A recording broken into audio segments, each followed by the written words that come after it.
Namaste students, welcome to the digital sessions of Jyoti Vidyapeeth Women's University Jaipur. Myself Dr. Kiran Yadav, and this is the session 3 of mechanics for the course BSc B.Ed and BSc PCM. So in this session I will continue my discussion from the previous session. ठीक है, previous session में हमने पढ़ा था scalars and vectors की definitions, then law of vectors, parallelogram and triangle law. आज का जो हम टॉपिक कवर करने जा रहे हैं वो है रेजोल्यूशन ऑफ वेक्टर्स. ठीक है, कोई भी वेक्टर होता है उसको हम दो कंपोनेंट्स में रिजॉल्व कर सकते हैं, दो कंपोनेंट्स में तोड़ सकते हैं या उसको ब्रेक कर सकते हैं. ठीक है, तो बेसिकली जैसे पिछले जो हमने पढ़ा था रिजल्टेंट निकालने वाला प्रोसीजर जो हमने लास्ट सेशन में पढ़ा था, उसमें हम क्या कर रहे थे, हमारे पास दो एक गिवन वेक्टर्स थे और उनका हम रिजल्टेंट वेक्टर फाइंड आउट कर रहे थे. ठीक है, अब हमें इसका ऑपोजिट प्रोसेस करना है. हमें एक रिजल्टेंट वेक्टर दिया हुआ होगा और उसके कॉरेस्पॉन्डिंग दो डिफरेंट वेक्टर्स फाइंड आउट करने हैं. ठीक है, तो ये उसी प्रोसेस का रिवर्स प्रोसेस है. पहले दो थे जिसका रिजल्टेंट निकालना था, अब रिजल्टेंट है हमारे पास और उसके दो वेक्टर्स हमें फाइंड आउट करने हैं. Okay, so when resolving a vector into two components we are doing the opposite to finding the resultant. Okay, हम उसका ऑपोजिट प्रोसेस कर रहे हैं रिजल्टेंट फाइंड आउट करने का. अब जो हम दो कंपोनेंट्स में किसी वेक्टर को रिजॉल्व करते हैं या एक गिवन वेक्टर है उसके कॉरेस्पॉन्डिंग जो दो कंपोनेंट्स होते हैं जिनमें हम वेक्टर को तोड़ेंगे वो दोनों एक दूसरे के परपेंडिकुलर होते हैं. ठीक है, जैसे सपोज ये हमारा गिवन वेक्टर है v. ठीक है, इसको हम दो कंपोनेंट्स x और y में ब्रेक कर रहे हैं. ठीक है, ये इसके कंपोनेंट्स हैं जिसको हमने दो वेक्टर्स की फॉर्म में लिख दिया, तो ये हमने इसका रेजोल्यूशन कर दिया. v को हमने x और y की फॉर्म में लिख दिया, दैट मीन्स हमने उसको रिजॉल्व कर लिया. ठीक है, अभी मैं आपको डायग्राम बना के समझाती हूँ.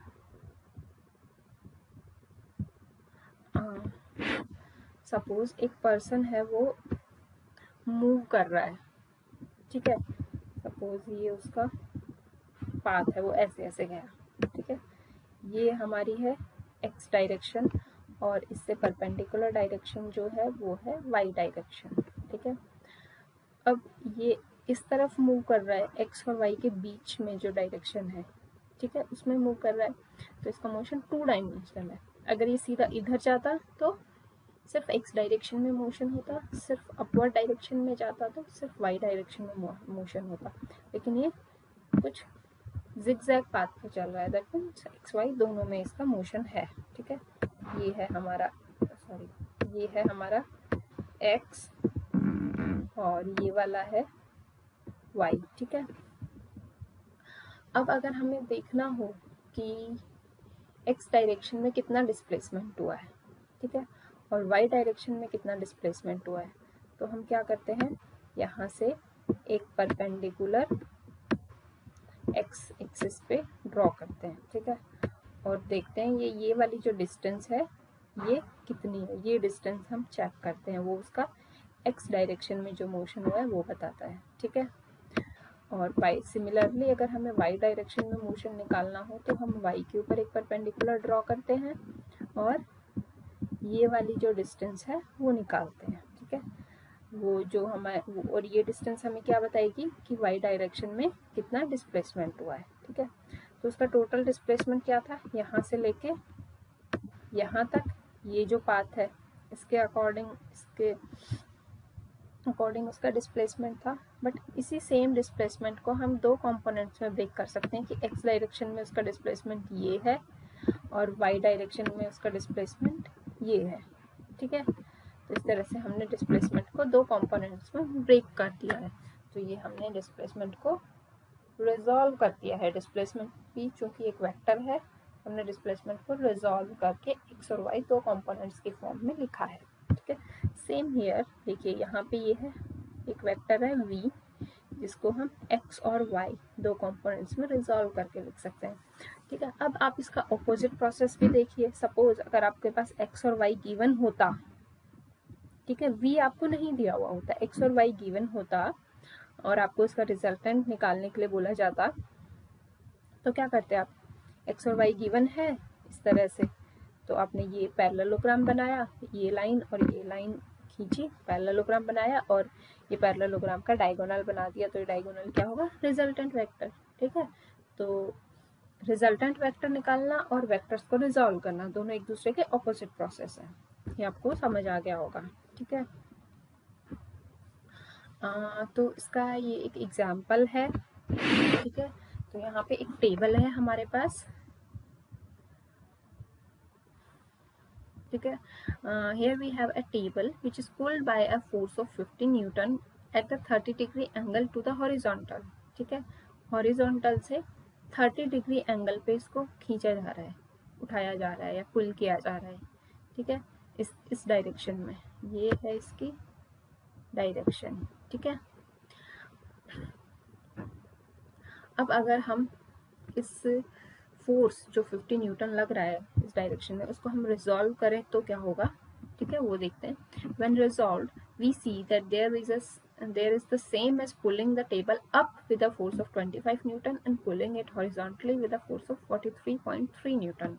Okay, so we can see that it would be more efficient to pull the table with a horizontal force of 15 Newton. ठीक है, अब अगर हम इसको दो कंपोनेंट्स में ब्रेक करते हैं और x कंपोनेंट के अलोंग कितना फोर्स लग रहा है, y कंपोनेंट के अलोंग कितना फोर्स लग रहा है, वो निकालते हैं, तो दोनों की वैल्यूज ये आएंगी।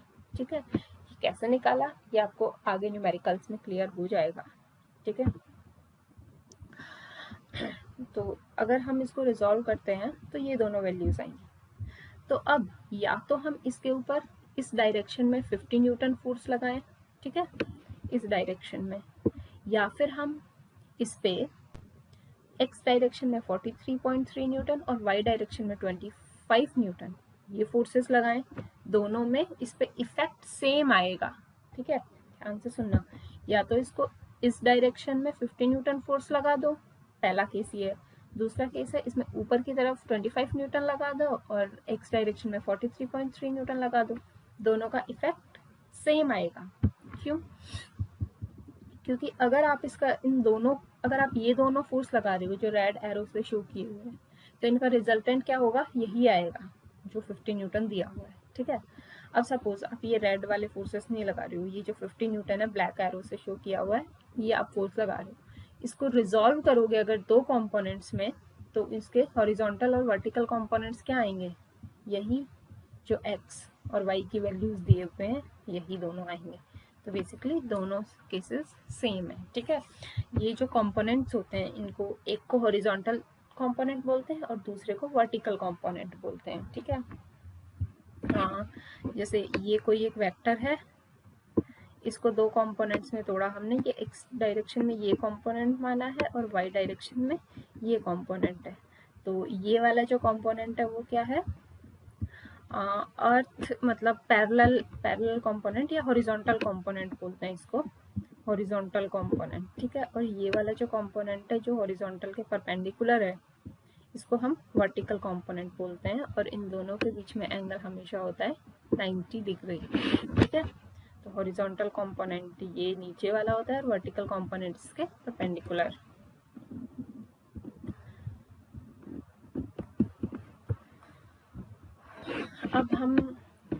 अब हमने एक वेक्टर को उसके कंपोनेंट्स में रिजॉल्व कर लिया है। अब हम उन कंपोनेंट्स की वैल्यू देखते हैं कि उनकी वैल्यू कैसे कैलकुलेट करेंगे। तो सपोज हमारे पास एक वेक्टर है v। ठीक है, ये हमारा v वेक्टर है, इसको हमने दो कंपोनेंट्स में रिजॉल्व किया, ये x कंपोनेंट है और ये y कंपोनेंट है।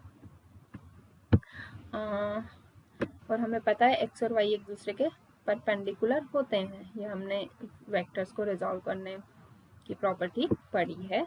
ठीक है, तो ये परपेंडिकुलर है। अब हमें x और y की वैल्यूज निकालनी है, तो हम उसके लिए क्या करते हैं, इसको पूरा पैरेललोग्राम ड्रॉ कर लेंगे। ये ब्लू वाली लाइंस हमने ड्रॉ कर ली। ठीक है, यहाँ से यहाँ तक और ये यहाँ से यहाँ तक। अब ये वेक्टर है y, ये जो लाइन है ये सेम इसके पैरेलल में है और सेम यही वेक्टर के इक्वल ड्रॉ की हुई है, ये भी एक वेक्टर ही ड्रॉ किया हुआ है, तो ये क्या होगा y, ठीक है। इसी तरह से ये वेक्टर है x, तो ये वाला वेक्टर क्या होगा x, ठीक है, ये होगा x। अब ये एंगल अगेन 90 डिग्री होगा, ये एंगल भी 90 डिग्री होगा, ये एंगल भी 90 डिग्री होगा, ठीक है। तो हम इसमें साइन थीटा कॉस थीटा वाले फॉर्मूलाज यूज कर सकते हैं। साइन थीटा इक्वल टू क्या होता है p अपॉन h, और कॉस थीटा अपॉन क्या होता है base upon hypotenuse. p means perpendicular, h means hypotenuse और d मीन्स बेस। तो साइन थीटा इक्वल टू हो जाए, सॉरी पहले कॉस थीटा देखते हैं। कॉस थीटा इक्वल टू हो जाएगा बेस अपॉन हाइपोटेनियस। तो अगर हम ये लेते हैं तो इसके अंदर बेस क्या है, ये हमने एंगल थीटा कंसीडर कर लिया, तो बेस है x, क्योंकि ये वाली साइड x है, ठीक है, और परपेंडिकुलर है y और हाइपोटेनियस है v। तो cos थीटा हो जाएगा base that means x upon hypotenuse that means v, ठीक है। तो यहाँ से हम x की वैल्यू फाइंड आउट कर सकते हैं इक्वेशन को रीअरेंज करके, v अगर उधर जाएगा तो x equals to v cos theta, ये इक्वेशन बन गई, ठीक है। देन फिर अगेन इसी से अगर हम साइन थीटा की वैल्यू निकालें तो साइन थीटा होता है p अपॉन h, यहाँ पे परपेंडिकुलर p है y और हाइपोटेनियस है v, ठीक है। तो y is equals to v sine theta, ये इक्वेशन बन गई, ठीक है। तो जो दोनों कंपोनेंट्स के लिए इक्वेशन है वो क्या आ गई, x equal to v cos theta and y equal to v sine theta, ठीक है। ये है रेजोल्यूशन ऑफ वेक्टर्स, ठीक है, जो कि एक ऑपोजिट प्रोसेस होता है रिजल्टेंट फाइंड आउट करने का, और इसमें कैसे हम हॉरिजॉन्टल कंपोनेंट और वर्टिकल कंपोनेंट की इक्वेशंस निकालते हैं, ये हमने देखा, ठीक है।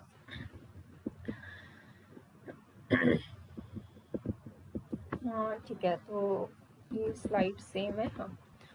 ये आई होप ये आपको क्लियर हो गया होगा। कुछ भी डाउट्स हो आप नीचे कमेंट्स में मेंशन कीजिए, इसके आगे हम नेक्स्ट सेशन में लेंगे क्लास को continue. Okay, so thank you students.